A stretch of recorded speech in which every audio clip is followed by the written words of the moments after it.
டேய், கோவிலுக்கு போகும்போது ஆக்சிடென்ட் ஆகுது, கோவில்ல சாமி கும்பிடும்போது தீ பிடிச்சு எரியுது, தேர் திருவிழால தேர் இழுக்கும்போது சப்பரத்துல நசுங்கி சாகுறாங்க, சாமி கும்பிட போகும்போது தண்ணிக்குள்ள மூழ்கி செத்துறாங்க. அவ்வளவு ஏன், கோவில்ல நேர்த்திக்கடன் செய்யும் போதே உயிர் பிரியுது. இதுக்கெல்லாம் என்ன காரணம் தெரியுமா? சொல்லு.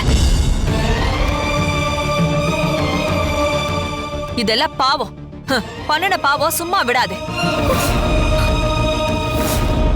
பூஜை பண்ணும்போது அடுத்தவனை அழிக்கணும், அந்த குடும்பம் அழிஞ்சு போகணும்.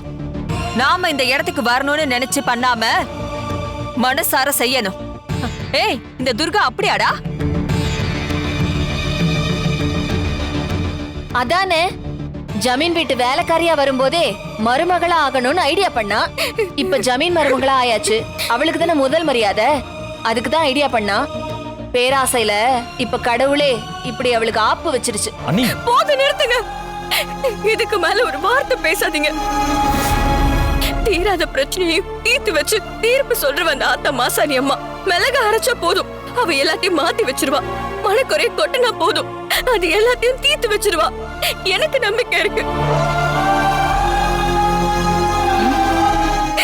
மாசாணி அம்மா, ஒருவேளை என் மேல தப்பு இருந்தா என் உயிரை இதே குளத்துல நீயே எடுத்துக்கமா. என்ன பண்ற நீ? துர்கா, சொன்னா கேளு.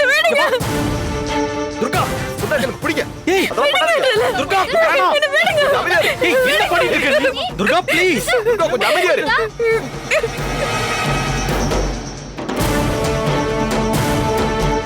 யாரோ ஏதாவது சொல்றாங்கன்னா நீ ஏன் இப்படி உன்னை கஷ்டப்படுத்திட்டு இருந்தா என்ன அர்த்தம்? சொல்லு பாப்போம். இப்ப என்ன, உங்க எல்லாருக்கும் இதுக்கான பதில் தெரியணும், அதானே? நான் சொல்றேன், என் மாசாணி அம்மா சொல்லுவா. இது அந்த அம்மன் மேல ஆணை. இன்னைக்கு ராத்திரி மாசாணி அம்மன் கோவில் கொடி மரத்துக்கு வெளியே யாகம் வளர்த்து நம்ம ஊர்ல நடந்த சாவித்திரி சாவுக்கு யாரு காரணம்னு நான் தெரிய வைக்கிறேன்.